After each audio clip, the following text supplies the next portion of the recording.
ನಗರಸಭೆಯ ಪೌರ ಕಾರ್ಮಿಕರು, ವಾಹನ ಚಾಲಕರು, ಲೋಡ್ಸ್ ಗಾರ್ಡನರ್ ಇವರಿಂದ ಅನಿರ್ದಿಷ್ಟಾವಧಿ ಧರಣಿ. ಗಂಗಾವತಿ ನಗರಸಭೆಯಲ್ಲಿ ದುಡಿಯುತ್ತಿರುವ ಪೌರ ಕಾರ್ಮಿಕರು ಸೇರಿದಂತೆ ವಿವಿಧ ಸ್ವಚ್ಛತಾ ವಿಭಾಗಗಳಲ್ಲಿ ಕರ್ತವ್ಯ ನಿರ್ವಹಿಸುತ್ತಿರುವ ಎಲ್ಲ ಕಾರ್ಮಿಕರಿಗೆ ನಿಯಮಿತವಾಗಿ ವೇತನ ಪಾವತಿಸದೆ ಬಾಕಿ ಉಳಿಸಿಕೊಂಡಿರುವುದು ಸೇರಿದಂತೆ ವಿವಿಧ ಸರ್ಕಾರದ ಸೌಲಭ್ಯಗಳನ್ನು ಕೊಡದೇ ಇರುವುದನ್ನು ಖಂಡಿಸಿ ಫೆಬ್ರವರಿ 10 ಸೋಮವಾರದಿಂದ ನಗರಸಭೆಯ ಮುಂದೆ ಅನಿರ್ದಿಷ್ಟಾವಧಿ ಧರಣಿ ಹಮ್ಮಿಕೊಂಡು ಇಂದಿನಿಂದ ಧರಣಿಗೆ ಕುಳಿತುಕೊಳ್ಳಲಾಗಿದೆ. ಎಐಸಿಸಿಟಿಯು ಜಿಲ್ಲಾಧ್ಯಕ್ಷ ವಿಜಯ್ ದೊರೆರಾಜು ಪ್ರಕಟಣೆಯಲ್ಲಿ ತಿಳಿಸಿದ್ದಾರೆ. ಮುಂದುವರೆದು ಅವರು ಮಾತನಾಡುತ್ತಾ, ನಗರಸಭೆಯು ಪೌರಾಯುಕ್ತರ ಕಾರ್ಮಿಕರ ಸಮಸ್ಯೆಗಳನ್ನು ಬಗೆಹರಿಸದೆ ನಿರ್ಲಕ್ಷ್ಯ ಮಾಡುತ್ತಿದ್ದು, ಪೌರ ಕಾರ್ಮಿಕರಿಗೆ ಕಳೆದ 6-7 ತಿಂಗಳದ ವೇತನ ಬಾಕಿ ಇಟ್ಟಿರುವುದು, ಗೃಹಭಾಗ್ಯ ಯೋಜನೆಯಡಿ ಎಲ್ಲಾ ಸ್ವಚ್ಛತಾ ಕಾರ್ಮಿಕರಿಗೆ ವಸತಿ ನಿವೇಶನ ನೀಡುವುದು, ನಿಯಮಿತವಾಗಿ ಆರೋಗ್ಯ ತಪಾಸಣೆ ಮಾಡಿಸುವುದು, ಪಿಎಫ್ ಮತ್ತು ಇಎಸ್ಐ ಸೌಲಭ್ಯ ಒದಗಿಸುವುದು, ಮೃತ ಕಾರ್ಮಿಕರ ಕುಟುಂಬದ ಸದಸ್ಯರಿಗೆ ಮಾನವೀಯತೆ ದೃಷ್ಟಿಯಿಂದ ಕೆಲಸ ನೀಡುವುದು ಸೇರಿದಂತೆ ಇತರ ಬೇಡಿಕೆಗಳಿಗೆ ಒತ್ತಾಯಿಸಲಾಗಿದೆ. ಈ ಬೇಡಿಕೆಗಳಿಗೆ ನಗರಸಭೆ ಯಾವುದೇ ಕ್ರಮ ಜರುಗಿಸದೇ ಇದ್ದಲ್ಲಿ ಪೌರ ಕಾರ್ಮಿಕರ ಸೇವೆ ದಿನನಿತ್ಯ ಅಗತ್ಯ ಸೇವೆ ಎಂದು ಪರಿಗಣಿಸಿ ನಗರಸಭೆಗೆ ಎಚ್ಚರಿಕೆಗಾಗಿ ಈಗಾಗಲೇ ಫೆಬ್ರವರಿ 1ರಿಂದ ಕಪ್ಪು ಬಟ್ಟೆ ಧರಿಸಿ ಪೌರ ಕಾರ್ಮಿಕರು ಕರ್ತವ್ಯ ನಿರ್ವಹಿಸಿದ್ದು, ಆದಾಗ್ಯೂ ಪೌರ ಕಾರ್ಮಿಕರ ಹಾಗೂ ವಿವಿಧ ಸ್ವಚ್ಛತಾ ಕಾರ್ಮಿಕರ ಬೇಡಿಕೆಗಳಿಗೆ ನಗರಸಭೆ ಸ್ಪಂದಿಸದೇ ಇರುವುದರಿಂದ ಈ ಅನಿರ್ದಿಷ್ಟಾವಧಿ ಧರಣಿ ಅನಿವಾರ್ಯವಾಗಿದೆ ಎಂದು ತಿಳಿಸಿದ್ದಾರೆ. ಈ ಅನಿರ್ದಿಷ್ಟಾವಧಿ ಧರಣಿಯಲ್ಲಿ ನಗರಸಭೆಯ ಪೌರ ಕಾರ್ಮಿಕರು, ವಾಹನ ಚಾಲಕರು, ಲೋಡ್ಸ್ಗಳು, ಗಾರ್ಡನರ್ಗಳು ಪಾಲ್ಗೊಂಡಿದ್ದರು. ಗಂಗಾವತಿ ನಗರದ ಎಲ್ಲ ಸಾರ್ವಜನಿಕರು, ಸಂಘ ಸಂಸ್ಥೆಗಳು ಈ ಅನಿರ್ದಿಷ್ಟಾವಧಿ ಧರಣಿಗೆ ಸಹಕಾರ ಹಾಗೂ ಬೆಂಬಲ ನೀಡಬೇಕೆಂದು ಕೋರಿದರು.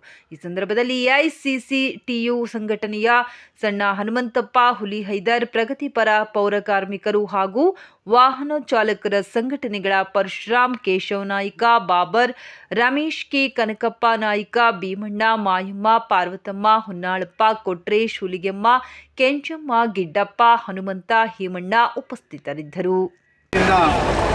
ಎಎಸ್ಟಿ ವತಿಯಿಂದ ಇವತ್ತು ಪೌರ ಕಾರ್ಮಿಕರ ಮತ್ತು ಉನ್ನತಾಂಶ ಸಾಗಿಸುವ ವಾಹನ ಚಾಲಕರ ಮತ್ತು ಈ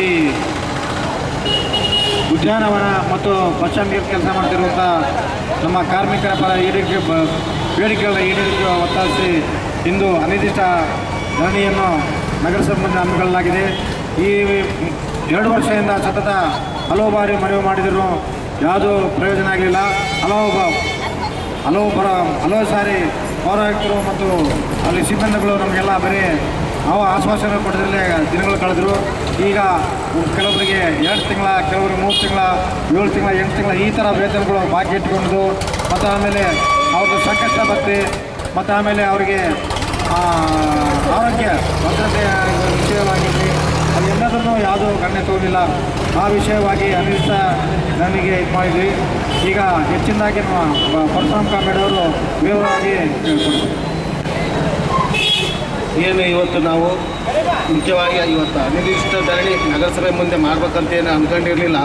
ಇದು ಅನಿವಾರ್ಯವಾಗಿ ತಾವು ನಗರಸಭೆದವ್ರು ಮಾಡಿಕೊಟ್ಟಿರ್ತಕ್ಕಂಥ ಒಂದು ಇದು ನಮಗೇನು ಇದು ಉದ್ದೇಶ ಏನಿಲ್ಲ. ಆ ಥರ ನಮ್ಮ ಸಂಘಟನೆಗಾಗಿರ್ಬೋದು, ಇವತ್ತೇನು ನಾವು ಮಾಡ್ತಾ ಇದ್ದ ಧರಣಿ ನಮ್ಮ ಕಾರ್ಮಿಕರಿಗಾಗಿರ್ಬೋದು, ಚಾಲಕರಿಗಾಗಿರ್ಬೋದು, ಇಲ್ಲಿರ್ತಕ್ಕಂಥ ಎಲ್ಲ ಕಾರ್ಮಿಕರಿಗಾಗಲಿ ಯಾವುದೂ ಉದ್ದೇಶ ಇರಲಿಲ್ಲ. ವಿಷಯ ಬಂದು ಇದನ್ನು ಸುಮಾರು 2 ವರ್ಷದಿಂದ ಯಾವುದೇ ಥರದ ನಮಗೆ ಯಾವುದೇ ಥರದ ತೊಂದರೆ ಇರಲಾರ್ದಂಗೆ ಇದು ಮಾಡಿದರು. ಹಾಗಾಗಿ ನಾವು ಕೂಡ ಅವ್ರಿಗೆ ಸ್ಪಂದನೆ ಕೊಟ್ಕೊಂಡು ನಮ್ಮ ನಗರಸಭೆಯಿಂದ ಏನೋ ಒಂದು ಗೌರವದಿಂದ ಕಾಣ್ತಾ ನಾವು ಇದು ಮಾಡ್ಕೊಂತ ಬಂದಿದ್ದು. ಆದ್ರೆ ಇವತ್ತಿನ ದಿನ ನಮಗೇನೈತಲ್ಲ, ಸುಮಾರು 5-6 ತಿಂಗಳ ವೇತನ ಬಾಕಿ ಇರ್ಬೋದು ಮತ್ತು ಬೇರೆ ಈಗ ಆರೋಗ್ಯ ತಪಾಸಣೆದು ಇರ್ಬೋದು. ಆಮೇಲೆ ನಮಗೆ ಹೆಲ್ತ್ ಇನ್ಶೂರೆನ್ಸ್ ಮಾಡ್ಬೇಕಂತೇಳಿ ಸರ್ಕಾರ ಹೆಲ್ತ್ ಇನ್ಶೂರೆನ್ಸ್ ಮಾಡ್ಬೇಕಂತೇಳಿ ಹೆಲ್ತ್ ಕಾರ್ಡ್ ಕೊಡ್ಬೇಕಂತ 2022ರಲ್ಲಿ ಸರ್ಕಾರ ಆದೇಶ ಇದ್ರೂ ಕೂಡ ಇದುವರೆಗೂ ಮಾಡ್ತಾ ಇಲ್ಲ. ಆಮೇಲೆ ನಮಗೇನು ಅಪರಾಧದಿಂದಾಗೇನು ಎಲ್ಲ ಪೌರ ಕಾರ್ಮಿಕರು ಚಾಲಕರು ಕೆಲಸ ಮಾಡ್ತಾರಲ್ಲ, ಆ ಅಪರಾಧದಿಂದ 21 ದಿವಸದ್ದು ಕೊಡ್ಬೇಕಂತೇಳಿ ಸರ್ಕಾರ ಮಾಡಿದ್ರು ಕೂಡ ಇದುವರೆಗೂ ಅದು ಕೂಡ ನಾವು ಸುಮಾರು ಸಾರಿ ಮೌಖಿಕವಾಗಿ ನಮ್ಮ ಏನು ಸರ್ಕಾರದ ಬೇಡಿಕೆಗಳು ಅವೆಲ್ಲ ಕೇಳಿದ್ರು ಕೂಡ ಇದುವರೆಗೂ ಮಾಡ್ತಾ ಇಲ್ಲ.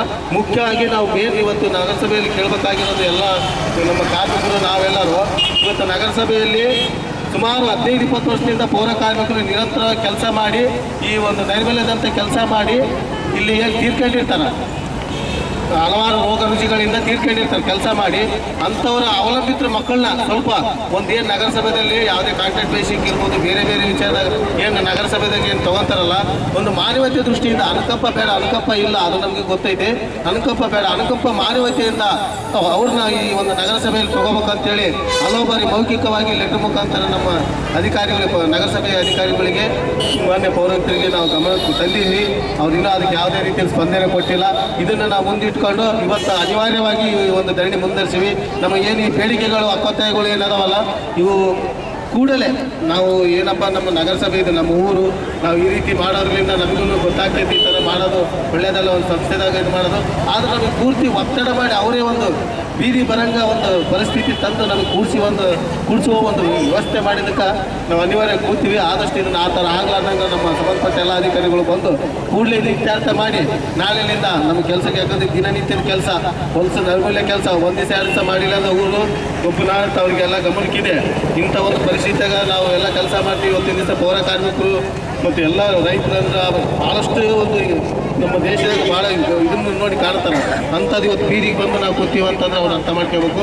ಮತ್ತು ಮುಂದಿನ ದಿನ ನಮ್ಗೆ ಇವತ್ತಿನ ದಿವಸ ಏನು ಸ್ಪಂದನೆ ಸಿಗಲಿಲ್ಲ ಅಂದರೆ ಇದು ಅನಿರ್ದಿಷ್ಟ ಧರಣಿ ಆಗಿರೋದ್ರಿಂದ ಇದೆಷ್ಟು ದಿನ ಮುಂದೂಡಿಸ್ಕೊಂಡು ವಿವಿಧ ರೂಪದಾಗ ನಾವು ಧರಣಿ ಮಾಡೋಕ್ಕೆ ಮುಂದಿನ ದಿನದಲ್ಲಿ ಮಾಡ್ತೀವಿ ಅಂತ ಹೇಳ್ತಾ ನಾನು 5ನೇ ತಾರೀಕು ಒಳಗೆ ತೋರಿಸ್ಬೇಕಂತಿದೆ. ನಾವು 7ನೇ ತಾರೀಕುವರೆಗಿದ್ರು ಕೊಡ್ತೀವಿ ಟೈಮ್, 7ನೇ ತಾರೀಕುವರೆಗಾದ್ರು. ಆದರೂ ಇದಕ್ಕೆ ಯಾವುದಕ್ಕೂ ನಗರಸಭೆಯವರೆಲ್ಲ ನಮಗೆ ಹಿಂಬಾರ ಕೊಟ್ಟಿದ್ದಾರೆ ಇದೇ ರೀತಿ ಏನಂತ, ನಮಗೆ ಇದಕ್ಕೆ ಏನು ಸಂಬಂಧಪಡಲ್ಲ ಅಂತ. ಆ ಥರ ಹಿಂಬಾರ ಕೊಟ್ಟಿರೋದು ನಮ್ಗೆ ಯಾಕೋ ಇದು ಸರಿ ಅನಿಸ್ತಾಯಿಲ್ಲ.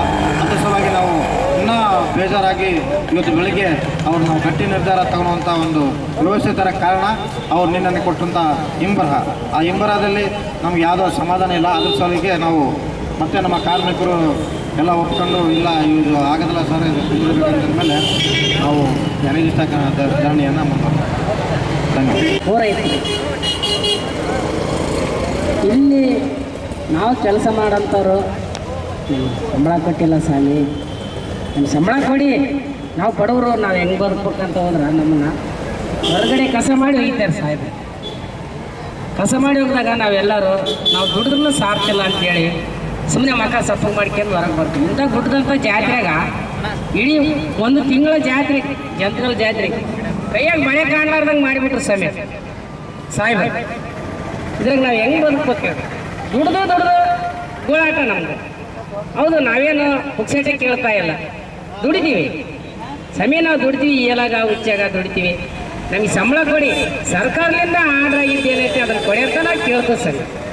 ಅದನ್ನು ಬಿಟ್ಟು ನಾವು ಬೇರೆ ಕೇಳಿದ್ರೆ ನಮ್ಮ ನಿವತ್ತೇ ಇದು ಮಾಡಿಬಿಡಿ. ಇದ್ರಾಗ ನಾವು ಕೇಳಿದ್ರು ಕೂಡ ನಾವು ಏನು ಲೆಟ್ರ್ ಕೊಟ್ಟರು ಕೂಡ ಗಮನಕ್ಕಿಲ್ಲ ಸಾಹೇಬ್ರಿಗೆ. ನಮಗೆಲ್ಲ ಇದು ಮಾಡ್ಕೊಂಡು ಉಪವಾಸನ ಸಾಯ್ಲಾರ್ದೆ ನಾವಿಲ್ಲಿ ಬಂದು ಟಂಟಕ್ಕೆ ಕೂತೀವಿ. ಡ್ರೈವರ್ ಸೂಪರ್ ವಾಹನ ಚಾಲಕರಿಗೆ ಅವ್ರಿಗೆ ESI ಕಟ್ತಾ ಇಲ್ಲ, PF ಕಟ್ತಾ ಇಲ್ಲ. ನಾಳೆ ಅವ್ರಿಗೆ ಏನಕ್ಕೇನಾಗಿ ಅನವೃತವಾಗಿ ಇದಾಗ್ಲಪ್ಪ ಅಂದ್ರೆ ಅವ್ರ ಹೆಂಡ್ರು ಮಕ್ಕಳು ಪರದೇಶ ಆಗಿ ಬೀದಿ ಪಾಲಾಗಿಬಿಡ್ತಾರೆ. ಸರ್ಕಾರದಿಂದ ಅದೇನೈತೆ ಕೊಡ್ತಕ್ಕದ್ದು ಕೊಡಂತ ನಾವು ಕೇಳ್ತಾ ಇದ್ದೀವಿ. ಅದನ್ನು ಬಿಟ್ಟು ನೀವು ದುಡಿದು ಕೊಡು ಸಮೇತ ನಾವು ಕೇಳ್ತಾ ಇಲ್ಲ. ನಮಗೆ ಏನು ಆರ್ಡ್ರ್ ಆಗೈತೆ ಅದನ್ನು ಕೊಡು. ನಮಗೆ ಸರ್ಕಾರದಿಂದ ಆರ್ಡ್ರ್ ಆಗಿದ್ದು ಕೊಡಂತ ನಾವು ಕೇಳಿದ್ರೆ ನಮ್ಮ ಮೇಲೆ ಅಂತಃಕರಣೆ ಹುಟ್ಟುತ್ತಾ ಇಲ್ಲ ಸ್ವಾಮಿ. ಯಪ್ಪ ಪುಣ್ಯಾತ್ಮ, ನಮ್ಮ ಮೇಲೆ ಎದಕ್ಕೆ ಅಂತಃಕರಣೆ ಇಲ್ಲ ನಿನಗೆ? ನಾವು ಯಾವುದೇ ಕೇಳಕ್ಕೆ ಬಂದ್ರೆ ನಮ್ಮ ಮೇಲೆ ಶಿಕ್ಷಿಟ್ಟು ನಾವು ಏನು ಮಾಡಿ? ನಮ್ಮ ಪೂರೈತರಂದ್ರೆ ನಮ್ಮ ಅಣ್ಣ ತಮ್ಮ ಇದ್ದಂಗೆ ಅಂತ ನಾವು ಹೇಳಿ, ನಿನಗೇನು ತೊಂದರೆ ಅಂದ್ರೆ ನಾವು ಆಸರ, ನಮಗೇನು ತೊಂದರೆ ಅಂದ್ರೆ ನೀನು ಅಣ್ಣ ತಮ್ಮ ಆಗಿ ನಮ್ಮ ಜೀವನ ಕಾಪಾಡ್ಬೇಕು. ಇವ್ರು ಉಪವಾಸದಾರ, ಇವ್ರದ್ದು ಏನು ಕಷ್ಟ ಅಂತ ನೀನು ಕೇಳ್ತಾ ಇಲ್ಲ ನಮ್ಮ ಬಗ್ಗೆ. ಎದಕ್ಕೆ ಕೇಳ್ತಾ ಇಲ್ಲ? ನಾವೇನಂತದ್ದು ಮಾಡೀವಿ? ನೀನು ಒಂದೊಂದು ಸಲ ಒಂದೊಂದು ಜಾತ್ರೆಯಲ್ಲಿ ಕೆಲಸ ಮಾಡ್ರಂದ್ರೆ ಬೆಳಗ್ಗೆ 6 ಗಂಟೆಲಿಂದ ಹಿಡಿದು ರಾತ್ರಿ 10, 11 ಆದ್ರೂ ಕೂಡ ನಾವು ಕೆಲಸ ಮಾಡ್ತೀವಿ. ನಮ್ಮ ಸಾಹೇಬರು ಬರೋದಿತ್ತಾರಣ ಅಂತೇಳಿ ಅಂಜಡಿ ಬೆಟ್ಟದಲ್ಲಿ ಕೆಲಸ ಸ್ವಾಮಿ. ನೀನು ಬಂದು ಕುಂತ್ರು ಕೂಡ ನಾವು ಎಲ್ಲ ಊರವ್ರನ್ನ ಕರ್ಕೊಂಡು ನಮ್ಮ ಸಾಹೇಬರು ಬರೋದಿತ್ತಾರಣ ಅಂತೇಳಿ ಬೆಳಗ್ಗೆ 6 ಗಂಟೆಗೆ ನಿಂತರು, 10 ಮಣಿಗೆ 7 ಗಂಟೆ 8 ಗಂಟೆಗೆ ಮನೆಗೆ ಬಂದೀವಿ. ಹಂಗೆ ದುಡಿದ್ರನ್ನ ಹೆಚ್ಚಿನ ಕೂಲಿ ಕೊಡೋ ಸ್ವಾಮಿ ಅಂತ ನಾವು ಕೇಳಿಲ್ಲ. ನಾವು ದುಡಿಯೋಣ, ನಮ್ಮ ಸಾಹೇಬರು ಬರೋದಿತ್ತಾರ, ನಮ್ಮ ಸಾಹೇಬರು ಗೌರವ ನಾವು ಕಾಪಾಡೋಣ ಅಂತಂದು ದುಡಿದೀವಿ. ಎಲ್ಲಿ ಹಚ್ಚಿದ್ರೂ ದುಡಿತೀವಿ ನಾವು, ದುಡಿಯೋಕೆ ಹಿಂಜರಿ ಇಲ್ಲ. ಆದ್ರೆ ದುಡ್ದಿದ್ದು ಕೂಲಿ ಕೊಡು ಸ್ವಾಮಿ ಅಂತಂದ್ರೆ ನಮ್ಮ ಮೇಲೆ ಯಾಕೆ ನಿನಗೆ ಕರುಣೆ ಇಲ್ಲ ಸ್ವಾಮಿ?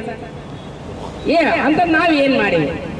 ನಮಗೆ ಕಡೆ ತೋರಿಸು, ನಾವು ದುಡ್ದಿದ್ದು ನಮಗೆ ಕೊಡು. ಸರ್ಕಾರದಿಂದ ನಮ್ಮ ಸಲುವಾಗಿ ಏನು ಪೌರ ಕಾರ್ಮಿಕರ ಸಲುವಾಗಿ ಆರ್ಡರ್ ಆಗಿದ್ದು ನಾವು ಕೊಡಂತ ಕೇಳ್ತೀವಿ. ಅದಕ್ಕಿಂತ ಹೆಚ್ಚಿಂದ ಏನು ಕೇಳ್ತಾ ಇಲ್ಲ. ನಮ್ಮ ಪೌರ ಕಾರ್ಮಿಕರಿಗೆ ಏನು ಆರ್ಡರ್ ಆಗೈತೆ, ವಾಹನ ಚಾಲಕರಿಗೆ ಏನು ಬಂದೈತೆ ಅದೆಲ್ಲ ಕೊಡು.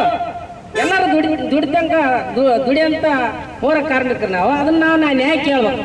ಕೇಳಿದ್ರೆ ನಮ್ದು ಕರುಣೆಗಿಲ್ಲ. ನಾವು ಹೋದ್ವಿ ಲೆಟ್ರ್ ಕೊಟ್ಟೆ ಸುಮ್ಮನೆ ಮುಚ್ಚಿಗೆ ಬಂದ್ವಿ ಅಂತ.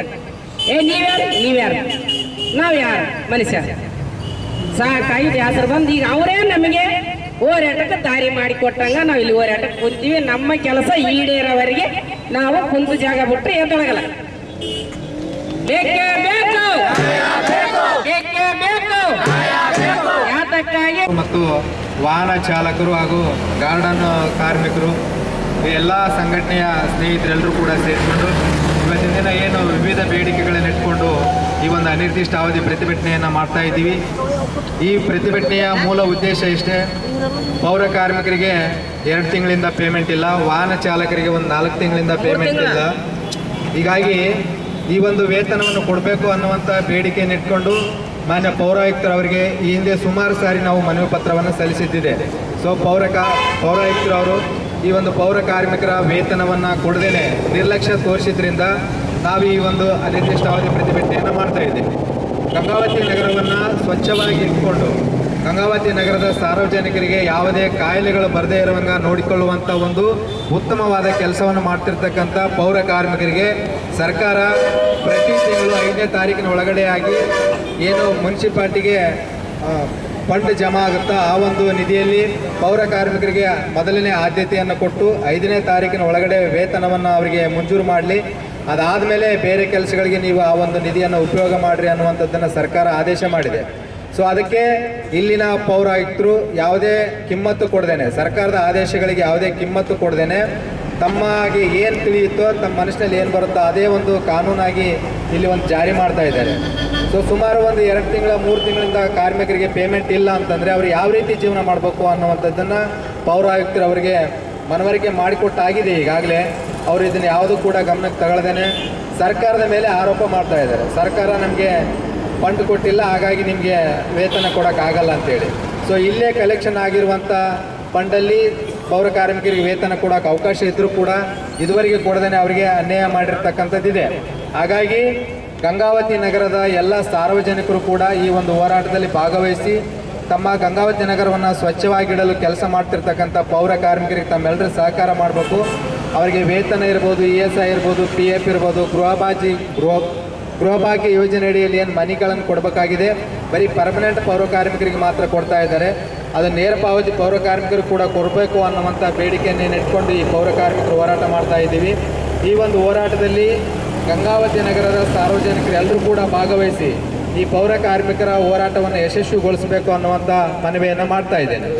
ಜೊತೆಗೆ ಕರ್ನಾಟಕ ಪ್ರಗತಿಪರ ಪೌರ ಕಾರ್ಮಿಕರ ಸಂಘಟನೆಗೆ ಎಲ್ಲರೂ ಕೂಡ ಪ್ರಗತಿಪರವಾಗಿ ಆಲೋಚನೆ ಮಾಡ್ತಿರ್ತಕ್ಕಂಥ ಎಲ್ಲ ನಾಗರಿಕ ಬಂಧುಗಳು ಈ ಒಂದು ಹೋರಾಟಕ್ಕೆ ಬೆಂಬಲ ನೀಡಬೇಕು, ಈ ಒಂದು ಹೋರಾಟವನ್ನು ಯಶಸ್ವಿಗೊಳಿಸಬೇಕು ಅನ್ನುವಂಥ ಮನವಿಯನ್ನು ನಾನು ಈ ಸಂದರ್ಭದಲ್ಲಿ ಮಾಡಿಕೊಳ್ತಾ ಇದ್ದೇನೆ.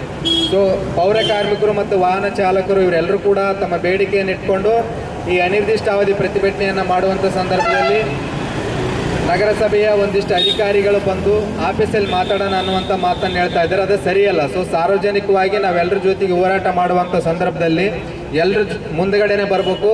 ನಮ್ಮ ಬೇಡಿಕೆ ಏನೈತಿ ಅದನ್ನು ಎಷ್ಟು ದಿನದೊಳಗಡೆ ನಾವು ಈಡೇರಿಸ್ತೀವಿ ಅನ್ನುವಂಥ ಬರವಣಿಗೆಯನ್ನು ಕೊಟ್ಟರೆ ನಾವು ಈ ಒಂದು ಪ್ರತಿಭಟನೆಯನ್ನು ವಾಪಸ್ ಪಡಿತೀವಿ ಅನ್ನುವಂಥ ನಾವು ಹೇಳಿಕೆಯನ್ನು ನಾವೀಗ ಅಧಿಕಾರಿಗಳಿಗೆ ಕೊಟ್ಟಿದ್ದೇವೆ.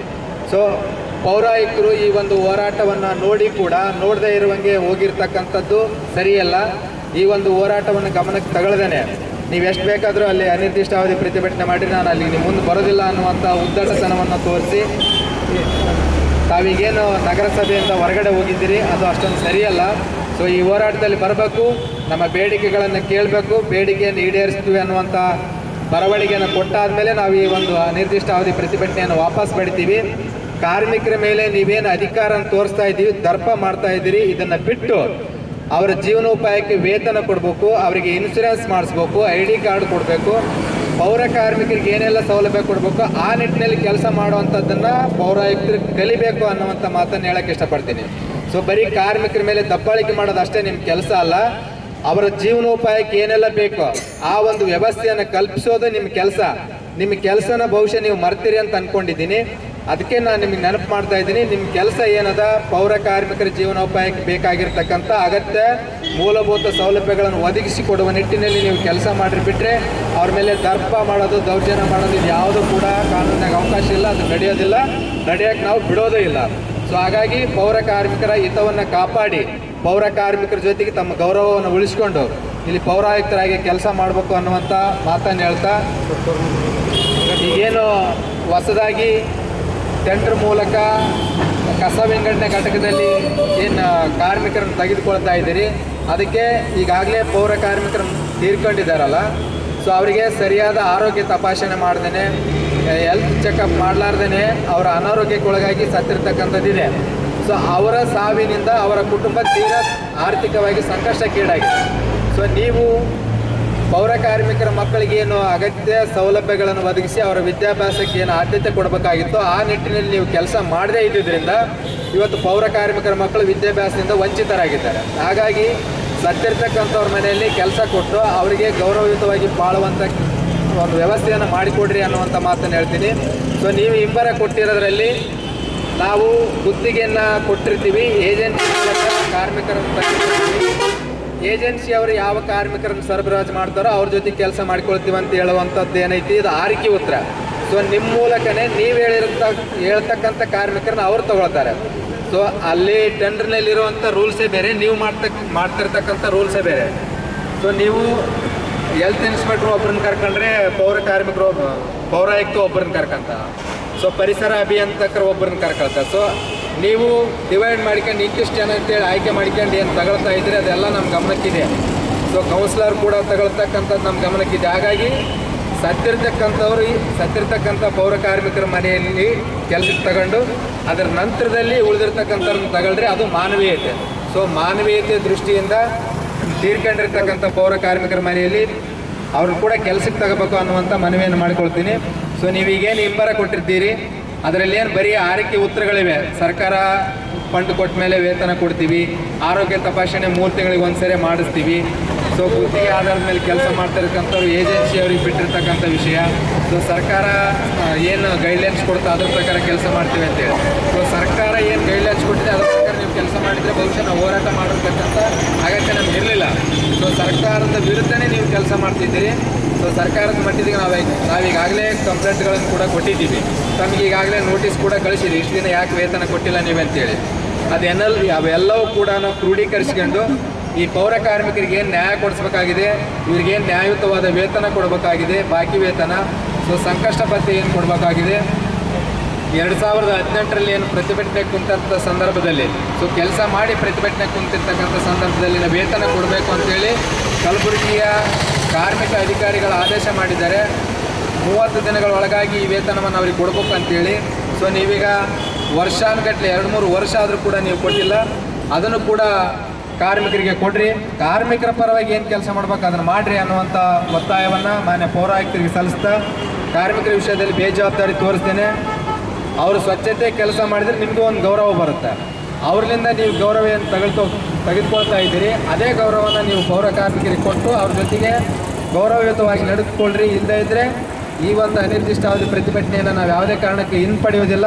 ಮತ್ತು ಹೋರಾಟದ ರೂಪರೇಷೆಯನ್ನು ಹಂತವಾಗಿ ನೀವೇನಾದರೂ ಬೇಜವಾಬ್ದಾರಿ ತೋರಿಸಿದರೆ ಹಂತವಾಗಿ ಬೇರೆ ರೂಪಕ್ಕೆ ನಾವು ತೆಗೆದುಕೊಂಡು ಹೋಗ್ತೀವಿ. ಸೊ ನೀವು ಈ ಒಂದು ಬೇಡಿಕೆಯನ್ನು ಈಡೇರಿಸ್ತೇನೆ. ನಿಮ್ಮ ಒಂದು ಗೌರವವನ್ನು ಕಳೆದುಕೊಳ್ಳುವಂಥ ಕೆಲಸ ನೀವು ಮಾಡಬೇಡ್ರಿ. ಸರ್ಕಾರದ ಮಟ್ಟದಲ್ಲಿ ನಿಮಗೆ ಕೆಟ್ಟ ಹೆಸರು ತಂದುಕೊಳ್ಳುವಂಥ ಕೆಲಸ ನೀವು ಮಾಡಬೇಡ್ರಿ ಅನ್ನುವಂಥ ಮಾತನ್ನು ಹೇಳ್ತಾ, ಪೌರ ಕಾರ್ಮಿಕರ ಜೊತೆಗೆ ಮತ್ತೊಂದು ಸಾರಿ ಹೇಳ್ತೀನಿ, ಪೌರ ಕಾರ್ಮಿಕರ ಜೊತೆಗೆ ಗೌರವದಿಂದ ಇದ್ದರೆ ನಿಮಗೂ ಕೂಡ ಗೌರವ ಇರುತ್ತೆ. ಇಲ್ಲದೇ ಇದ್ದರೆ ನೀವು ಕೂಡ ಈ ಹೋರಾಟವನ್ನು ಎದುರಿಸಬೇಕಾಗುತ್ತೆ, ಗೌರವ ಕಳ್ಕೋಬೇಕಾಗುತ್ತೆ ಅನ್ನುವಂಥ ಮಾತನ್ನು ಹೇಳಿ ನನ್ನ ಮಾತು ಮುಗಿಸ್ತೀನಿ.